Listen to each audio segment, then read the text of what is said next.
नमस्कार, news watch India देख रहे हैं आप और मैं हूं आपके साथ श्रेया राज। हरियाणा में शिक्षा को लेकर एक बड़ी खबर सामने आई है। मुख्यमंत्री नायब सिंह सैनी ने हिसार से कई बड़े विकास कार्यों की शुरुआत की है। उनका कहना है कि सरकार का मकसद प्रदेश के युवाओं को बेहतर शिक्षा और आधुनिक सुविधाएं देना है ताकि वे भविष्य के लिए पूरी तरह तैयार हो सके। रविवार को हिसार के गुरु जम्बेश्वर विज्ञान एवं प्रौद्योगिकी विश्वविद्यालय यानी GJUST में एक बड़ा कार्यक्रम आयोजित किया गया। इस दौरान मुख्यमंत्री नायब सिंह सैनी ने कई नई परियोजनाओं का उद्घाटन किया और कुछ नई योजनाओं की नींव भी रखी। सबसे पहले उन्होंने खिरजली महाबलिदान स्मृति शिल्प और माता अमृता देवी सकरल का उद्घाटन किया। इसके बाद विश्वविद्यालय के नर्सिंग विभाग के नए भवन का भी लोकार्पण किया गया। वहीं छात्राओं के लिए बनने वाले आधुनिक गर्ल्स हॉस्टल का शिलान्यास भी किया गया। मुख्यमंत्री ने कहा कि ये सभी परियोजनाएं हरियाणा में शिक्षा को और मजबूत बनाएंगी। उन्होंने कहा कि सरकार चाहती है कि हर विद्यार्थी को अच्छी पढ़ाई के साथ साथ आधुनिक सुविधाएं भी मिले। इससे छात्रों को बेहतर माहौल मिलेगा और वे अपने सपनों को पूरा कर सकेंगे। नायब सिंह सैनी ने कहा कि आज के समय में सिर्फ डिग्री लेना ही काफी नहीं है, युवाओं के पास नई तकनीक की जानकारी, अच्छे कौशल और व्यवहारिक ज्ञान भी होना चाहिए। इसलिए सरकार लगातार विश्वविद्यालय और कॉलेजों में नई सुविधाएं जोड़ रही है। उन्होंने कहा कि प्रधानमंत्री मोदी की नई राष्ट्रीय शिक्षा नीति के मुताबिक हरियाणा तेजी से आगे बढ़ रहा है। इस नीति के तहत पढ़ाई के साथ साथ रिसर्च, स्किल डेवलपमेंट और नई तकनीक पर भी खास ध्यान दिया जा रहा है। मुख्यमंत्री ने बताया कि सरकार का लक्ष्य हरियाणा को नॉलेज इकोनॉमी हब बनाना है, यानी ऐसा राज्य जहां शिक्षा, रिसर्च और नई खोजों को बढ़ावा मिले। इसके लिए विश्वविद्यालयों में आधुनिक इमारतें, बेहतर लैब, डिजिटल सुविधाएं और नए संसाधन तैयार किए जा रहे हैं। उन्होंने कहा कि जब छात्रों को अच्छी शिक्षा और बेहतर सुविधाएं मिलेगी तो वे देश और दुनिया में अपनी अलग पहचान बना सकेंगे। यही वजह है कि सरकार शिक्षा के क्षेत्र में लगातार निवेश कर रही है। विशेषज्ञों का भी मानना है कि अगर इसी तरह शिक्षा और बुनियादी सुविधाओं पर काम होता रहा तो आने वाले समय में हरियाणा उच्च शिक्षा और रिसर्च के क्षेत्र में देश के सबसे आगे रहने वाले राज्यों में शामिल हो सकता है। अब देखना होगा कि सरकार की ये नई योजनाएं कितनी जल्दी पूरी होती है और इसका फायदा प्रदेश के छात्रों तक कितनी तेजी से पहुंचता है। लेकिन इतना तय है कि शिक्षा के क्षेत्र में सरकार का ये कदम युवाओं के भविष्य के लिए काफी अहम माना जा रहा है।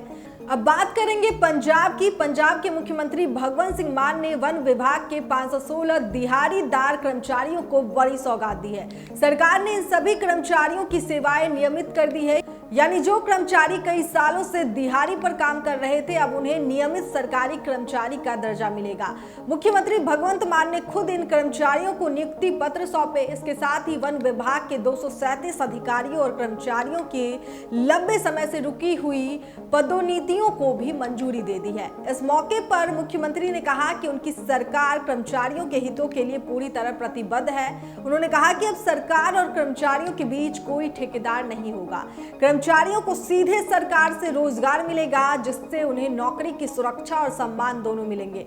भगवंत मान ने कहा कि उनकी सरकार ने पंजाब में ठेकेदारी व्यवस्था को खत्म करने की दिशा में बड़ा कदम उठाया है। उन्होंने दावा किया कि अब तक 68,000 से ज्यादा युवाओं को नियमित सरकारी नौकरियां दी जा चुकी है और सभी भर्तियां केवल मेरिट के आधार पर हुई है। मुख्यमंत्री ने कहा कि उनकी सरकार ने कभी भी ऐसा फैसला नहीं लिया जिससे किसी कर्मचारी का नुकसान हो। उन्होंने पिछली सरकारों पर निशाना साधते हुए कहा कि पहले ठेका कर्मचारियों की समस्याओं को नजरअंदाज किया जाता था, लेकिन अब हालात बदल चुके हैं। उन्होंने बताया कि जिन 516 कर्मचारियों को नियमित किया गया है उनमें कई ऐसे लोग भी हैं जिन्होंने 10 से 25 साल तक दिहाड़ी पर काम किया।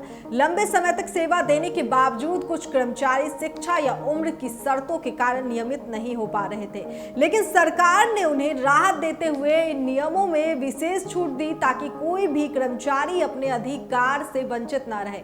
मुख्यमंत्री ने यह भी कहा कि सरकार की नई नीति कर्मचारियों को 58 साल की उम्र तक नौकरी की सुरक्षा देती है। इसके बाद वे सामान्य सरकारी कर्मचारियों की तरह सेवानिवृत्त होंगे। इसके अलावा जनवरी 2024 से सभी कर्मचारियों के लिए पारदर्शी वेतन व्यवस्था भी लागू की गई है। भगवंत मान ने कहा कि उनकी सरकार का सपना रंगला पंजाब बनाना है, जहां हर कर्मचारी को सम्मान मिले और हर योग्य युवा को बिना किसी सिफारिश या पैसे के सरकारी नौकरी मिल सके। उन्होंने दावा किया कि उनकी सरकार की अब तक किसी भी भर्ती को अदालत में चुनौती नहीं मिली है, क्योंकि पूरी भर्ती प्रक्रिया पारदर्शी रही है।